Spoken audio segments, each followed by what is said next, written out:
오늘은 양심과 믿음이란 주제로 말씀을 나누려고 그렇습니다. 앞주일에 설교한 내용이 뭔지 아신가요? 셋째 하늘 낙원과 새 예루살렘이었습니다.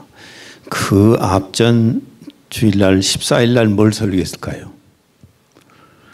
기억하는 분이 거의 없을 겁니다. 법과 죄에 대해서 설교를 했습니다.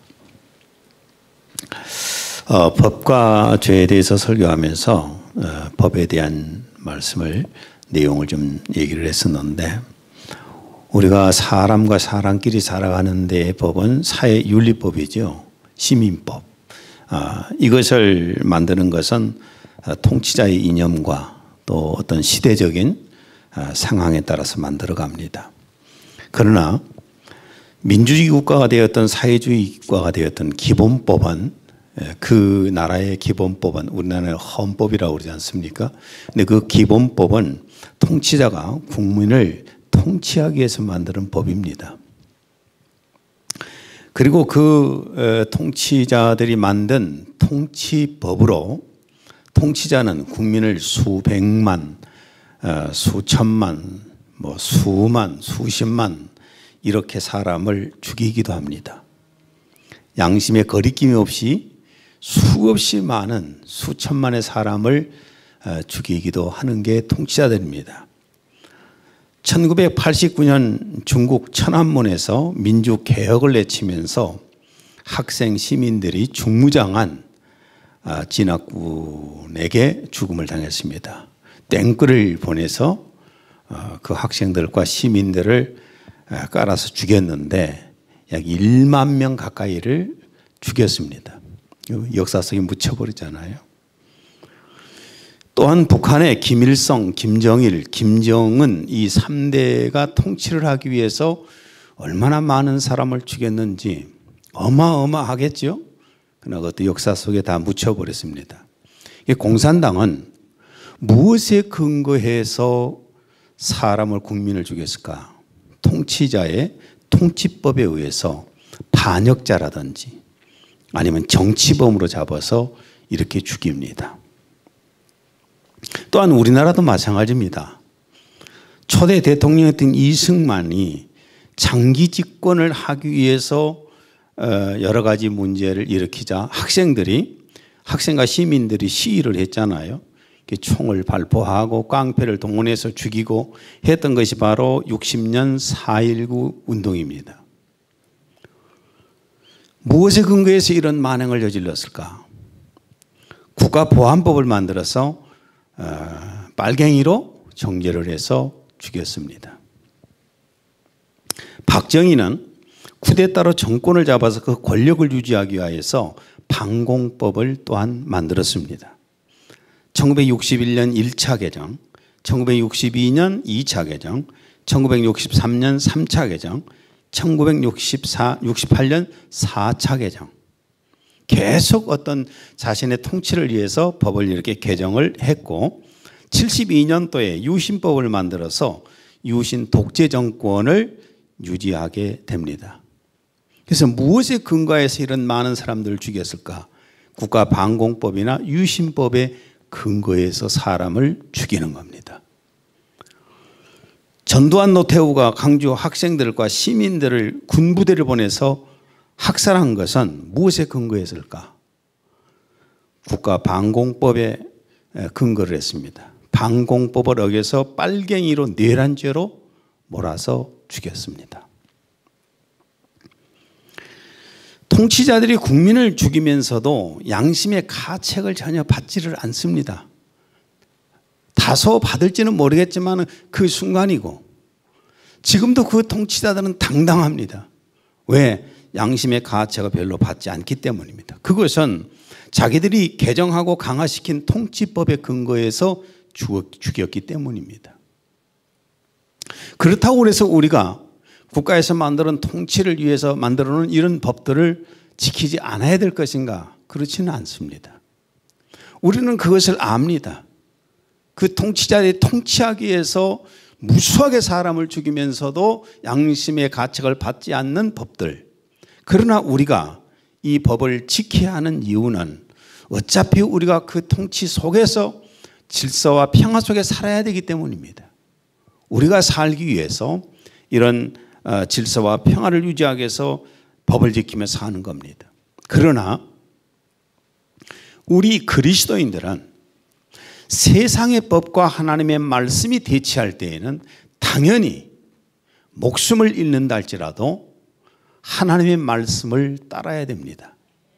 그게 크리스찬입니다. 오늘은 이런 수많은 사람들이 통치자들이 양심의 가책도 받지 않고 자기들 법에 의해서 막 죽였잖아요. 그런데 이 양심에 관해서 오늘 말씀을 좀 알아야 되겠습니다. 양심에 대해서. 대한민국 헌법 제19조에는 모든 국민은 양심의 자유를 가진다고 되어 있습니다. 모든 국민은 양심의 자유를 가진다. 자기 마음속에 있는 양심의 소리에 대해서야 자유를 갖고 안 갖고 뭐 있습니까? 자기 마음속에 있는 것이니까 법으로 이건 통제할 수가 없는 거죠. 법에서 말하는 양심의 자유는 자기 양심의 그 속에서 일어나는 결정을 표현하는 자유를 말하는 겁니다. 표현할 때 내 마음속에 있는 양심의 소리를 표현하는 것을 말하는 거예요. 종종 어느 단체의 일원이었던 사람들이 양심선언을 하는 경우가 있잖아요. 국민 앞에 나와서 양심선언을 하는데 어느 정부 고위 당국자가 와서 양심선언을 하고 아니면 어느 검사가, 의사가, 기자가, 선거단, 어느 회사의 간부 이런 사람이 나와서 자신들의 비리에 대해서 양심선언을 할 때에 큰 충격을 우리가 받기도 합니다. 왜냐하면은 전혀 그 법 안에서 문제없이 그들이 해나갈 것이라고 생각을 했는데 양심선언을 들으면서 깜짝 놀라잖아요. 그리고 그 많은 조직은 또 그 양심선언한 사람을 덮어버리려고 그러고 이런 모습을 우리가 참 많이 봅니다. 그러니까 양심의 자유라는 것은 개인의 현상으로 지극히 주관적인 것은 사실이에요. 주관적이기 때문에 상당히 모호합니다. 이거에 대해서 법에서 말하기는 군 복무를 어기는 여호와 증인들의 양심의 병력 거부는 어떻게 생각하십니까? 경찰관의 음주 측정을 할 때 양심의 결정으로 거부한다면 어찌 되겠습니까? 이 개인 양심의 결정이 이상적이고 합리적인가 아니면 타당한가 또한 법 질서나 사회 규범에 또한 도덕률과 일치하는가를 우리는 봅니다. 근데 그런 것들이 일치하지 않아야 할 때는 우리는 그 양심의 보호를 개인의 양심의 자유를 보호하지 않습니다. 그러니까 참 이 양심의 법이라고 하는 것은 굉장히 모호해요. 왜냐하면 인간마다 다 양심이 다르잖아요. 그런데 그 양심을 표현할 때에는 다 똑같은 양심이 아니기 때문에 이것을 우리가 보호를 할 수도 없고 안 할 수도 없는 상황입니다. 우리 대한민국 법이 보면은 애매모호한 것이 굉장히 많아요. 오늘 제가 양심에 대해서 말씀을 나누려고 그럽니다. 양심은 그럼 뭔가? 양심은 하나님께서 인간을 만드실 때에 몸과 영으로 만드셨잖아요. 몸과 영으로 만드셨는데 그 몸에서 나오는 육신에서 나오는 그 정신과 영에서 나오는 그 정신을 합쳐서 우리 영혼이라고 그러지 않습니까? 때로는 마음이라고 그러고 그런데 그 영에서 나온 혼 속에서 양심이 있습니다. 영에서 나오는 그 혼 속에는 양심이라고 하는 그런 기능이 있어요.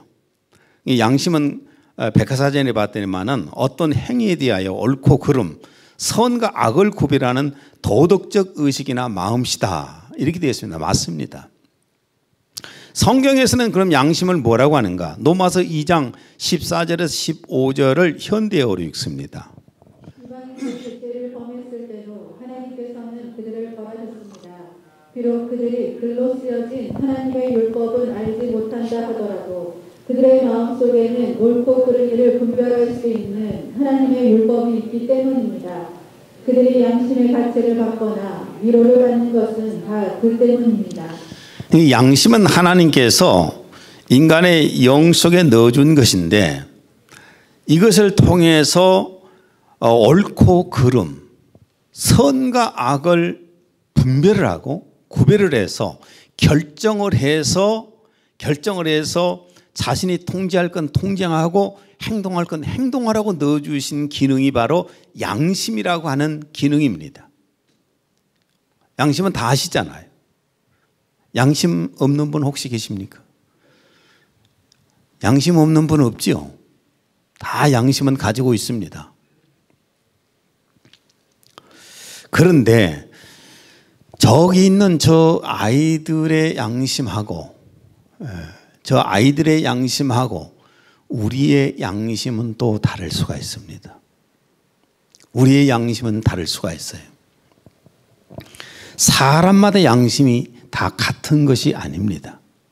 사람마다 양심이 다 다릅니다. 뭐 어떤 사람들 보면은 그런 말을 하잖아요. 나는 양심에 근거해서 아무 거리낌 없이 살았다고 그럽니다. 근데 그 양심이 누구 양심인가요? 자기 양심이지요. 자기 양심에 근거하여서 거리낌이 없듯이 살았다고 그럽니다. 그건 그 사람 양심인데 내가 보는 양심은 또 다를 수도 있잖아요. 이 양심은 모든 사람들이 다 똑같은 양심이 아니라 이 양심은 문화에 따라서 바뀌어가는 것이고 교육에 따라서 바뀌어가는 것이고 종교에 따라서 바뀌어가는 겁니다. 자꾸만 계속해서 바뀌어간다고 말해요. 발달되어 간다고 말해요. 고대인의 양심과 현대인의 양심은 다릅니다. 고대는 한 피를 나눈 형제 자매끼리 결혼을 했습니다. 그리고 일부 다처제, 그죠? 일처다부제 이런 것들이 굉장히 많았거든요. 그러나 전혀 양심의 가책을 받지를 않았습니다. 그러나 현대인들은 이런 것에 굉장히 양심의 가책을 받습니다. 형제 자매끼리 연애할 수는 없잖아요. 한 남자가 여러 여자를 하고 함께 살 수는 없잖아요. 한 여자가 여러 남자하고 살 수는 없잖아요. 현대인들은 이걸 양심의 가책을 받습니다. 조선시대 사람들하고 지금 대한민국의 사람들은 양심이 다릅니다. 조선시대의 양반들은 천민을 사람 취급을 안 하면서도 전혀 양심의 가책을 받지를 않았습니다. 천민들은 양반의 옷자락만 한번 밟아도 굉장히 양심의 가책을 받아야 했습니다. 그러나 지금 현대인들에게는 우리 국민의 모든 사람들이 다 인권이 같다고 생각하기 때문에 이런 것에 양심의 가책을 받지는 않습니다. 양심이 다 같은 것이 아니라 다 다르다고 말해요. 아마존 사람들은, 아마족의 일부 부족들은 옷을 벗고 삽니다. 그래도 양심의 가책을 받지 않습니다. 그러나 오늘 현대인들이 옷을 완전히 벌거벗고 나처럼 길거리에 나가면 풍기물란죄로 걸리지 않겠어요? 본인이 양심의 가책이 없이 그러고 다닐 수 있을지는 모르겠지만 그건 정신에 문제가 있는 거겠죠. 이렇게 인간의 양심이라고 하는 것은 어느 문화 속에서 사느냐에 따라서 양심이 바뀌어가는 것이고 어떤 교육을 받고 살았냐에 따라서 양심이 바뀌어가는 겁니다. 보세요. 착하고 깨끗한 양심의 부모 밑에서 성장한 사람들은 대체적으로 양심이 착하고 깨끗합니다. 근데 아주 더럽고 악한 양심을 가진 부모 밑에서 성장을 하게 되면 자기도 모르는 사이에 그 사람의 양심이 더럽고 악해지는 겁니다. 그러니까 우리가 양심을 알아야 신앙생활에 제대로 활용할 수가 있어요. 특별히 도덕주의 양심은 자기 속에 만들어진 자기 도덕적 양심, 이것은 다른 사람을 정죄하는 경우가 굉장히 많습니다. 나도 유교적 교육을 많이 받고 살아온 사람입니다. 그래서 종종 가다 어린 사람들 보면은 행동을 보면 정말 이해가 안 되어서 정죄하는 경우가 있어요. 그렇죠? 우리 어렸을 때에는 어른이 밥상머리에서 숟가락을 들어야 나이가 어린 사람들 밥을 먹어야 된다는 생각이 있었고, 어른이 들어가면은 아이가 벌떡 일어나야 된다고 생각을 했었고, 이게 우리의 받은 전통 교육이에요. 그럼 정죄를 하지요. 버리장머리 없는 놈, 못된 놈, 교육도 못 받은 놈, 자꾸 이리 되잖아요. 그러나 지금의 문화 속에서는 또 다르지 않겠어요? 만약에 누가 어디를 갔는데 아이고 반갑습니다 하고 인사한다고 끌어안고 내 볼에다가 뽀뽀를 하면 나 아주 그냥 기절초풍합니다. 서로 다르니까. 특별히 이 도덕주의 양심은 우리가 깊이 생각해야 되는데, 잘못하면요 자기 도덕적 양심으로 다른 사람을 굉장히 크게 정죄할 수가 있어요. 마태복음 5장 21절에서 22절 현대어로 읽습니다. 모세의 율법에는 만일 내가 사람을 죽이면 너도 반드시 죽어야 한다는 조문이 있다. 그러나 나는 이 조문에 덧붙여 말한다. 까닭 없이 형제에게 화내는 자는 심판받을 것이며 어리석다고 욕하는 자는 법정에 끌려갈 것이며 형제를 저주하는 자는 지옥불 속에 던져질 것이다. 마태복음 5장 27절에서 28절 현대어로 또 읽습니다. 모세의 율법에 반응하지 말라고 하였다. 그러나 나는 이렇게 말한다. 우력의 눈으로 여자를 바라보는 사람은 누구든지 이미 마음속에서 그 여자와 반응한 것이다. 예, 이걸 보십시오. 자, 저 사람은 살인했다고 당장 죽여야 된다고 그러는데 예수님께서 하시는 말씀이 네 마음속에 누군가를 향하여 미운 마음을 가졌으면 이미 너는 살인했다. 저 사람이 간음했다고 너는 지금 정죄하고 있는데 네 마음속에 다른 남자를 보고 다른 여자를 보고 음욕을 품었다면 너는 이미 간음한 자다. 그 말은 무슨 말씀입니까? 도덕적인 기준을 가지고 다른 사람을 판단하지 말라는 얘기입니다. 주님이 하시는 말씀이에요. 우리나라 A범절과 서양의 A범절이 다르잖아요. 나는 지금도 지나가다가 아이들이 담배 피는 거 보면은 굉장히 거슬립니다. 그중에 특별히 여학생들이 담배를 이렇게 피고 있으면 너무 거슬려요. 남자보다 훨씬 여자가 더. 왜 그럴까요? 이건 유교의 관념에서 있는 거예요. 보십시오. 우리나라에서는 담배는 서로 피면 안 돼요. 아버지하고 아들하고 담배를 같이 피우면 안 돼. 근데 술은 같이 마셔도 돼요. 이거 우리나라 예절이잖아요. 안 그런가요? 다른 나라에 가면은 담배를 같이 못 피지만은 담배는 같이 피지만 술을 또 못 마신다 했어요. 여러분 술 먹으면 아버지고 아들이고 없어요. 막 보이는 게 없잖아요. 가능하면 술을 금해야지요. 근데 이런 것들 때문에 정죄를 해요. 우리가 내가 가지고 있는 도덕을 가지고 도덕률을 가지고 자꾸만 사람들을 정죄하는 겁니다. 이건 무서운 범죄 행위가 되는 거예요. 그래서 예수님이 하시는 이런 당시의 그 유태인들에게 이것을 말씀을 하셨던 거예요.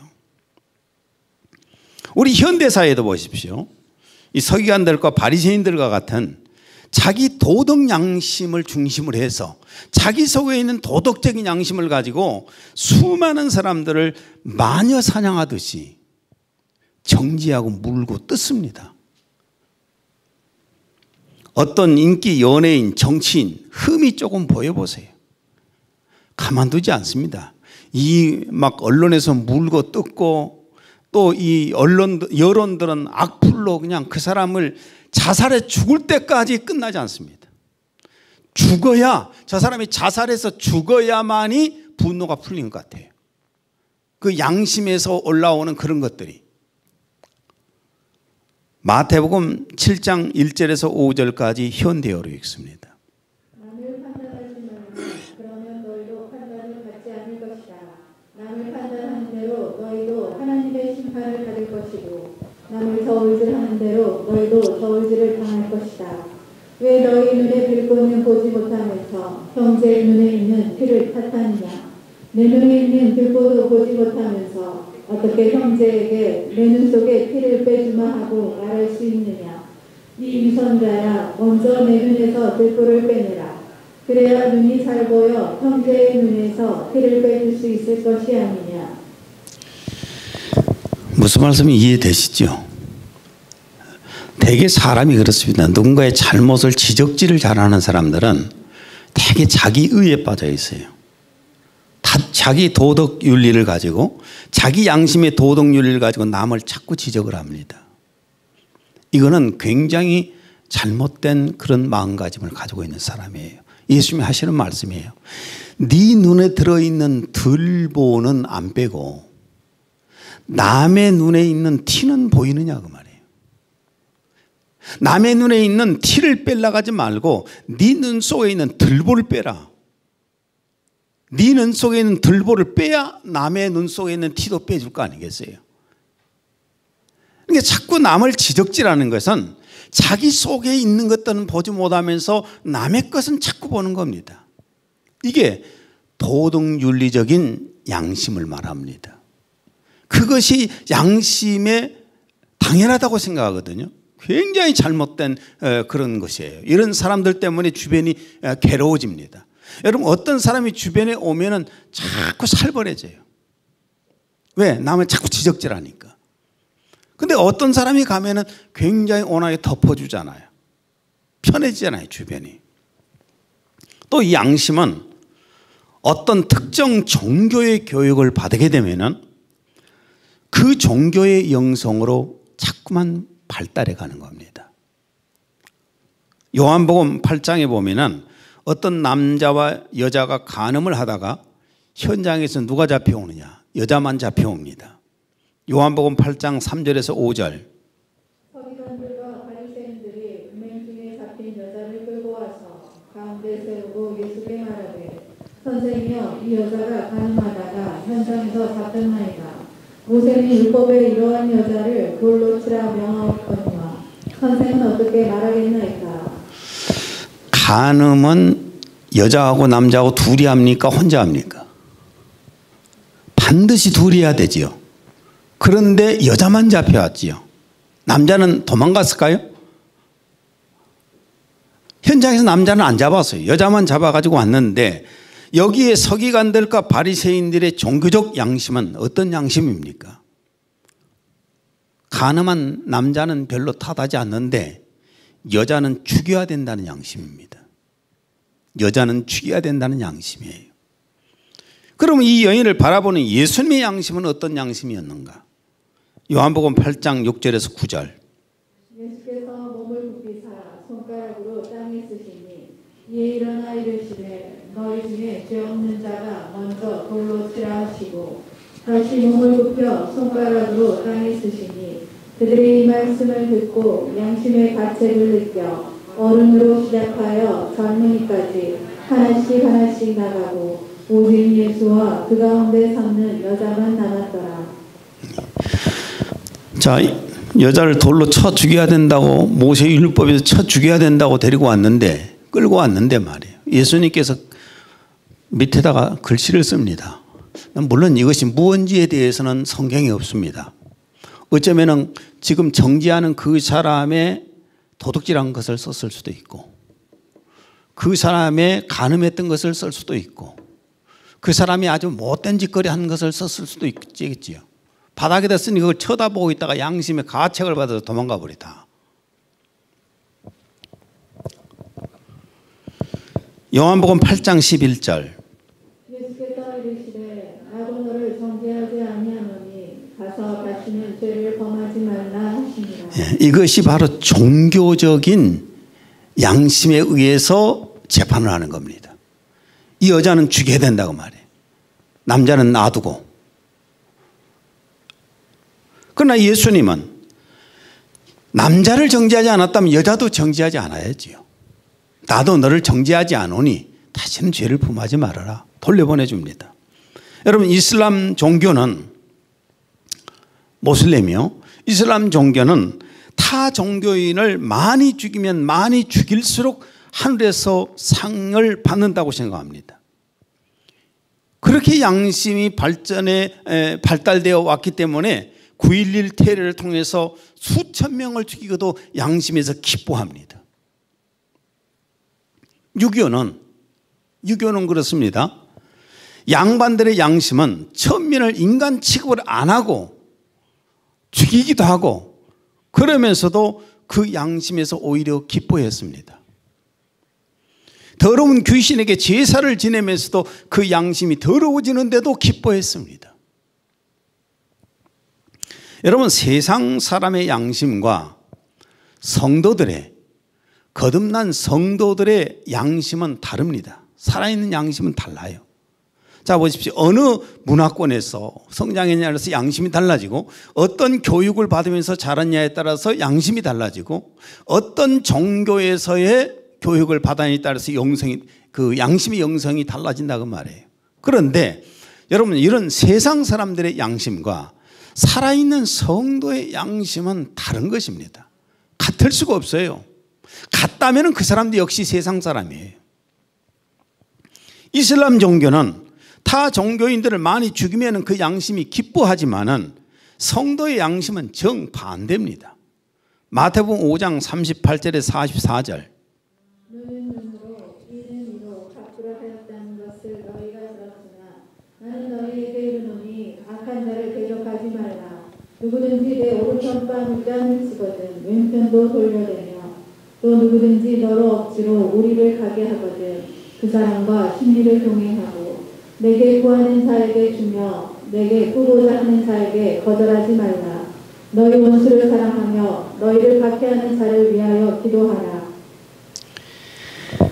이슬람 종교는 많이 타 종교인을 죽이면 죽일수록 양심이 기뻐하잖아요. 그러나 우리는 이렇습니다.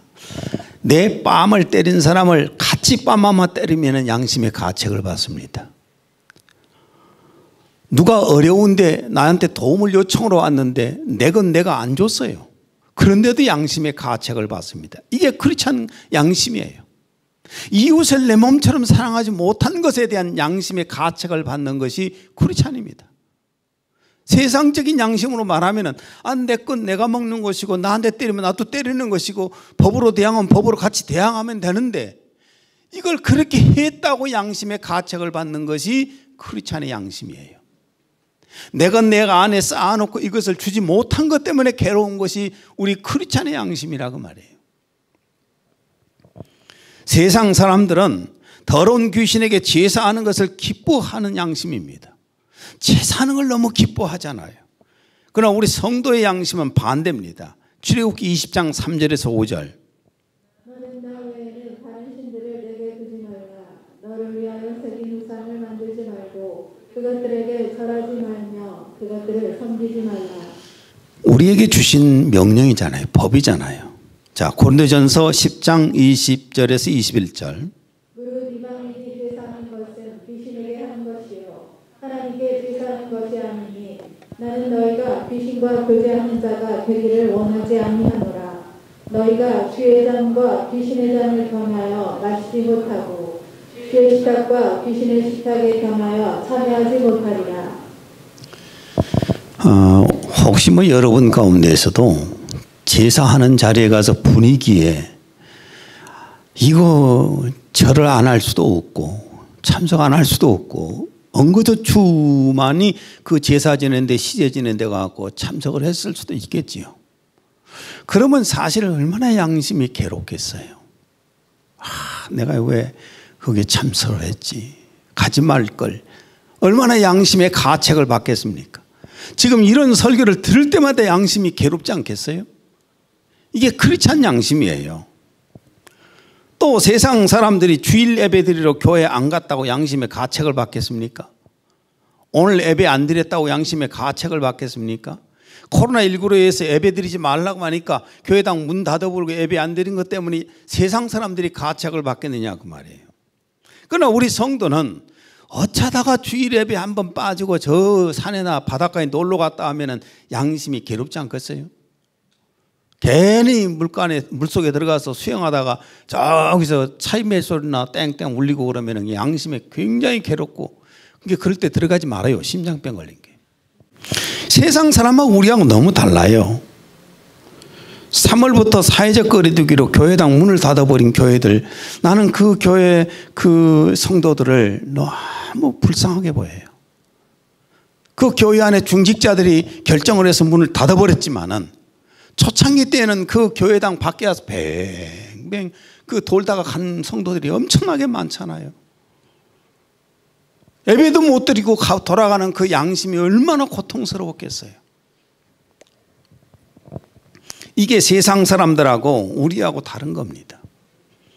세상 사람들이 하나님 앞에 11조를 떼먹었다고 양심의 가책을 받겠습니까? 그러나 우리 성도들은 11조를 떼먹은 것 때문에 11조 설교로만 나오면 양심이 편치 않잖아요. 이것이 바로 죽은 양심과 하나님을 향한 살아있는 양심의 차이인 것입니다. 베드로전서 2장 21절 공동번역입니다. 침례는 몸에서 더러운 데를 벗기는 것이 아니라 깨끗한 양심으로 살겠다고 하나님께 서약을 하는 것이며. 우리가 침례받잖아요. 침례받는 것이 뭐냐면은 하나님 앞에 내가 착하고 선한 양심으로 살겠습니다 라는 표현도 되는 겁니다. 내가 착하고 선한 양심으로 살겠다고. 하나님 앞에서 죽은 영의 양심은 점점 더럽고 악한 양심으로 변질되어 갑니다. 여러분, 죽은 영혼은요, 양심이 갈수록 악해져 가는 겁니다. 갈수록 더러워져요. 조그마한 아이 때는 10,000원짜리 하나만 주어도 심장이 벌렁벌렁 뛰잖아요. 양심의 가책을 받잖아요. 그런데 나이가 먹어갈수록 10만원짜리 수표를 들어도 양심이 벌렁거리지도 않고 양심이 떨리지도 않아. 양심이 자꾸만 악해져 가고 더러워져 가기 때문에 그렇습니다. 디모데전서 1장 15절. 거듭하신 자들과 묵죄하는 자들에게는 아무것도 정결한 것이 없고 도리어 그들의 마음과 양심이 다 더럽혀져 있느니라. 그들의 마음과 양심이 다 더럽혀져 있느니라. 그래서 교회 안에서 일꾼은요, 교회 안에서 일꾼을 세울 때에는 여러분 이거 잘 기억하십시오. 일꾼을 세울 때 물론 제가 잘 볼 일이겠지만은 믿음 좋은 사람을 세운다 이래서는 안 됩니다. 교회 안에서 일꾼을 세울 때는 양심이 깨끗하고 양심이 선한 사람을 세워야 되는 겁니다. 디모데전서 3장 9절. 순수한 양심 안에 믿음의 신비를 가진 사람이어야 하느니라. 예. 왜 양심이 깨끗하고 선한 사람을 세워야 되느냐? 믿음을 보기 이전에 먼저 양심을 봐야 되는 이유를 제가 말씀을 드리겠습니다. 그리스도인들의 살아난 깨끗한 양심과 믿음은 동전양면과 같습니다. 동전양면 같아요. 동전 한쪽이 없으면 못 쓰죠. 내가 은행에 가서 안 바꿔봤는데 모르겠는데 동전양면과 같아요. 깨끗한 양심과 믿음은. 바울 사도는 총독과 사람들 앞에서 이렇게 고백을 합니다. 사도행전 24장 16절. 하나님과 사람에 대하여 항상 양심에 거리낌이 없기를 힘쓰나이다. 예, 하나님과 사람 앞에서 양심이 내가 거리낌 없기를 힘쓴다. 디모데후서 1장 3절. 청결한 양심으로 조상부터 섬겨오는 하나님께 감사하고. 예, 청결한 양심으로 하나님을 섬겼다는 겁니다. 여러분, 이 신앙이라는 것은 내 마음속의 믿음은 내 양심 속에서 나와 하나님과의 관계인 겁니다. 아시겠죠? 신앙 생활은 밖으로 드러나는 거지만 내 마음속에 있는 신앙은 내 속에 있는 내 양심 속에서 나와 하나님과의 관계예요. 양심이 더러운데 어떻게 하나님을 만나고, 양심이 약한데 어떻게 하나님을 만나겠습니까? 양심이 약하고 더러운데 어떻게 믿음이 생기겠습니까? 그러니까 영과 내 마음의 문의 역할을 하는 것이 양심이에요. 양심을 통해서 하나님을 만나는 거거든요. 하나님이 내게 주시는 것도 양심을 통해서 받는 겁니다. 그래서 이렇습니다. 하나님이 내게 어떤 계시를 주실 때에 양심이 더럽게 되면은 그 양심 속에 들어온 계시가요, 색깔이 바뀔 수 있는 거죠. 저 유리창 색깔에 의해서 파란색이 될 수도 있고 빨간색이 될 수도 있는 것처럼 내 양심이 더러우면은 색이 바뀌는 겁니다. 이 하나님께서 주신 것을 내 마음에 받아들일 때에도 양심을 통해서 받는 것이고, 내가 하나님 앞에 어떤 것을 올릴 때에도 양심을 통해서 올리는 겁니다. 그래서 양심이 더러우면 믿음이 있을 수가 없는 것이고, 양심이 선하지 못하면 그 믿음이 생길 수가 없는 겁니다. 양심을 배제한 믿음은 있을 수가 없습니다. 그래서 그리스도인들의 양심이 더럽고 악해질 때는 믿음도 결국은 잃어버리게 됩니다. 오늘 본문 19절을 읽습니다. 믿음과 착한 양심을 가지라. 어떤 이들은 이 양심을 버렸고 그 믿음의 가난에는 파산하였느니라. 깨끗한 양심에서만 믿음이 생기는 겁니다. 이게 교회에서 아주 중직자들이 밖에서 모습을 보면 아주 양심이 더럽고 악한 짓 하는 게 굉장히 많이 보이거든요. 교회 중직자라고 하는 사람들이 아주 더티한 모습을 보여요. 그 사람들은 교회 안에서는 어떤 평을 받을지 모르겠지만 교회 안에서야 사람들에게 잘 보이려고 하는 짓입니다. 그래서 그 사람들을 행동을 보면서 우리는 교회 안에서는 믿음이 좋다고 그러는데 밖에 나가면 이게 형편없어요. 이건 믿음이 사실이 있는 사람이 아니죠. 믿음 있는 척 가장을 할 뿐입니다. 그래서 교회 안에 일꾼을 세울 때는 믿음을 보기 이전에 양심을 먼저 봐야 됩니다. 저 사람 평소에 양심이, 삶 속에서 양심이 깨끗한 양심인가, 선한 양심인가, 이걸 먼저 봐야 되는 겁니다. 우리가 깨끗한 양심을 유지했으면 좋겠습니다.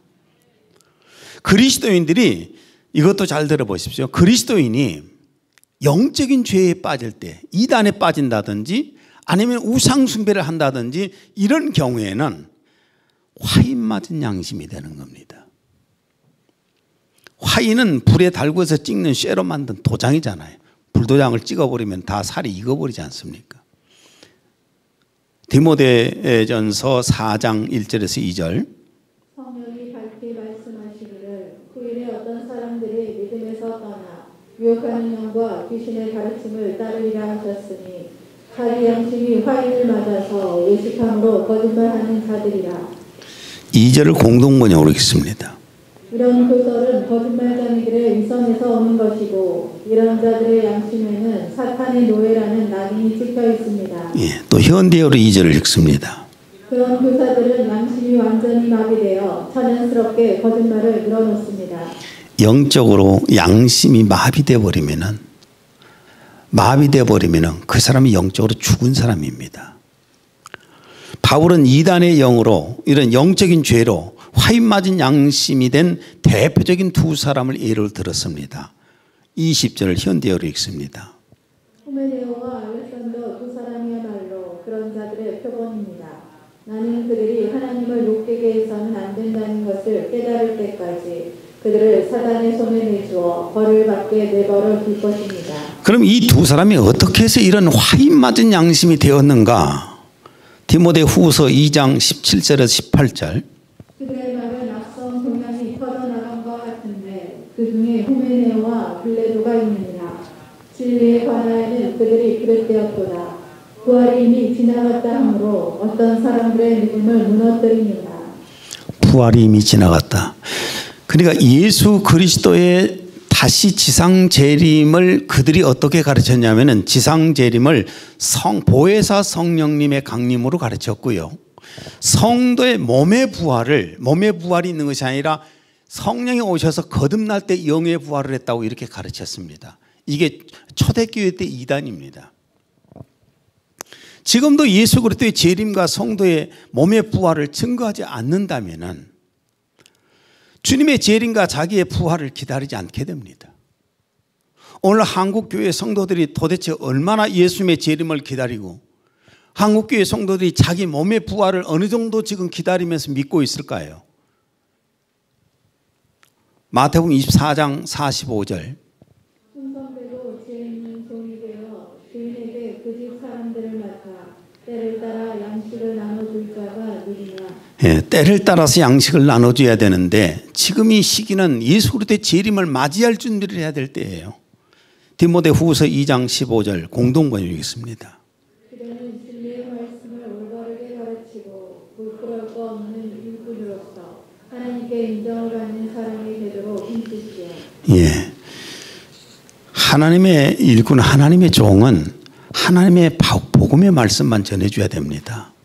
만약에 제가 복음을 전하지 않고 자꾸 세상 것만 열심히 여러분에게 가르치고 있다면 교회 떠나세요.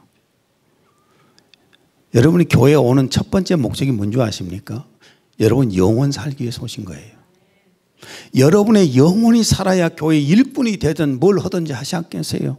내 영혼이 살기 위해서 교회를 오는 거예요. 근데 내 영혼이 살 수 있는 메시지를 안 준다면 교회를 떠나가야죠.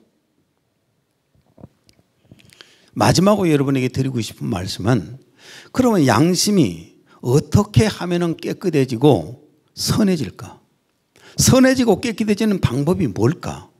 이것만 말씀을 드리겠습니다. 첫째는 마음속에 있는 죄와 욕심을 하나님 앞에 늘 자백해서 퍼내십시오. 자백한다는 건 퍼낸단 말이에요. 고백한다는 말이니 속에 있는 걸 끄집어내서 퍼낸다고 말이에요. 요한일서 1장 9절에 보면 만일 우리가 우리 죄를 자백하면 마음속에 죄악이 차오를 때 어떡합니까? 이것을 퍼내야죠. 하나님 앞에 나가서. 욕심이 차오를 때 이것을 퍼내야죠. 퍼내지 않으면 이걸 안에서 썩습니다. 그리고 행동으로 나옵니다. 이걸 퍼내야 양심이 깨끗해집니다. 두 번째는 기도와 말씀을 통해서 성령의 감동과 성령의 음성을 들어야 됩니다. 내 안에서 성령의 음성이 들리고 내 안에서 성령의 감동이 오는 것은 내 양심이 살아있다는 얘기예요. 노마서 8장 26에서 27절.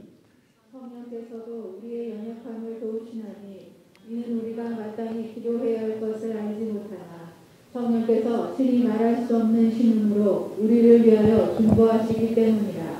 마음을 살피시는 분이 성령의 생각이 무엇인지 아시나니 이는 그분이 하나님의 뜻대로 성도들을 위하여 중보하시기 때문이라. 분명히 내 안에 예수 그리스도를 내가 믿는다면 내 안에 보혜사 성령님이 계시겠죠. 근데 그 성령님의 감동이나 성령님의 음성이나 여러 가지를 뭘 통해서 우리가 듣는다고요? 양심을 통해서 듣습니다. 내 안에 양심이 깨끗해지지 않으면 그분의 음성을 못 들어요. 그분의 감동도 받기 어려워요. 내 안에 있는 이 양심이 선해지고 깨끗해져야 돼요. 그래야 내 안에 계신 성령님의 음성을 듣지 않겠어요? 분명히 성령님은 내 안에 계시는데, 그분이 인격적으로 계시는데 그분과 소통을 해야 되잖아요. 바울 사도도 성령의 교통을 자꾸 얘기했지 않습니까? 성령님과 내가 자꾸 소통을 해야 돼요. 소통을 해야 돼. 때로는 음성을 듣는 사람, 때로는 계시를 받는 사람, 때로는 어떤 감동을 받는 사람 많이 있지 않습니까? 이걸 받아야 하는데 왜 못 받는가? 양심이 문제가 나서 그러는 거예요. 양심의 문제가 나서. 그래서 자꾸만 그 음성을 들을 때까지, 그 어떤 감동을 받을 때까지 내가 내 양심을 청결하게 만들어야 되는 겁니다. 우리 신앙생활에서 가장 중요한 부분이에요. 세 번째, 마지막으로는 이렇게 성령의 감동을 받을 때, 성령의 감동이나 성령의 어떤 소리나 이걸 내 양심 속에서 소리를 들었을 때에 우리는 그걸 실천해야 돼요. 그래야만이 양심이 계속해서 깨끗해져 갑니다. 디모데전서 1장 19절을 현대어로 읽습니다. 옳다고 생각하는 일은 반드시 행하여 언제나 양심을 맑게 간직하시오. 어떤 사람들은 나쁜 줄 뻔히 알면서도 양심의 가책도 갖지 않고 악한 일을 저지릅니다. 이런 자들이 갑자기 그리스도에 대한 믿음을 잃어버리고, 옳다고 생각하는 일은 반드시 행하여 언제나 양심을 맑게 간직하십시오. 성령님께서 내 안에서 옳다고 주시는 것들, 감동을 주시는 것들을 머문하지 말고 이것을 행동으로 움직일 때에 내 양심은 맑아진다는 겁니다. 무슨 말 이해되십니까? 내 안에서 성령님께서 어떤 감동을 주셨어요. 그러면 그 감동을 따라서 빨리 행동으로 움직일 때에 내 양심은 더욱더 맑아지는 겁니다. 성령님께서 내 안에서 기도하고자 하는 마음을 주실 때에는 바로 기도하세요. 전도하고 싶은 마음을 주실 때는 전도하세요. 하나님 앞에 내가 뭔가를 하고 싶어지는 마음을 들어올 때는 그걸 즉시 하세요. 그래야 내 양심은 계속해서 더 깨끗해지는 겁니다. 어떤 사람들은 나쁜 줄 뻔히 알면서도 양심의 가책도 받지 않고 악한 일을 저지릅니다. 내 마음엔 이거 양심에서 나쁘다라고 판단이 되는데 그대로 밀고 나갑니다. 점점점 양심은 더러워지고 악해져 가는 겁니다. 이런 자들이 갑자기 그리스도에 대한 믿음을 잃어버리게 되는 겁니다. 그러니까 양심과 믿음은 하나예요. 동전양면처럼 같이 가는 것이지 따로따로가 아닙니다. 데살로니가전서 5장 19절, 성령의 불을 끄지 말라는 겁니다. 이 양심을 통해서 들려오는 그 소리를 우리가 거부할 때 성령의 불은 꺼지는 겁니다. 나는 오늘 이 말씀을 통해서 우리가 믿음 생활을 하면서 가장 중요하게 얘기할 것은 내 속에 있는 양심의 깨끗함, 양심의 선함. 어떻게 양심의 가책이 전혀 없는 일생을 살 수야 있겠습니까? 양심의 가책이 올 때는 바로 하나님 앞에 나가서 자백하고 회개해야 됩니다. 그리고 자꾸만 성령의 음성을 듣고 성령의 감동을 받도록 내 양심이 깨끗함을 유지해 가야 되는 겁니다. 그리고 내가 성령의 감동을 받았고 성령의 음성을 들었을 때에는 그걸 행동으로 움직여야 됩니다. 그래야 내 믿음이 점점 성장해 가는 겁니다. 마지막으로 19절을 한 번 더 읽습니다. 공동 번역으로. 믿음과 맑은 양심을 가지고 싸워야 합니다. 어떤 사람들은 양심을 저버렸기 때문에 그들의 믿음은 파산을 당했습니다. 예, 믿음과 맑은 양심을 가지고 싸워야 합니다. 어떤 사람들은 양심을 저버렸기 때문에 그들의 믿음은 파산을 당했습니다. 양심이 더러워지지 않도록, 양심이 악해지지 않도록 날마다 양심을 지키는 역할을 잘 하셔서 여러분의 믿음이 파손되지 않고 잘 성장되어 가시기를 바랍니다. 아버지 하나님, 오늘은 믿음과 양심과 믿음에 대해서 말씀을 나눴습니다. 주님이 우리에게 무언가를 주실 때도 양심을 통해서 주시고, 우리가 주님 앞에 뭔가를 마음속에서 올릴 때도 양심을 통해서 올려야 되는데, 이 양심이 더러워지고 악해졌을 때에는 주님을 만날 수도 없다는 것을 말씀을 드렸습니다. 저희들이 늘 양심의 가책을 받을 때에는 즉시 주님 앞에 가서 자백하여서 양심의 청결을 입고, 또한 늘 깨끗한 양심을 유지하면서 성령의 감동과 음성을 듣는 저희가 되게 하옵소서. 그리고 성령님께서 우리에게 감동과 음성을 주실 때 즉시 행동으로 움직일 수 있도록 해주셔서 우리의 양심이 늘 깨끗하고 선해져서 믿음을 지키기를 간절히 소원합니다. 예수님 이름으로 기도했습니다. 아멘.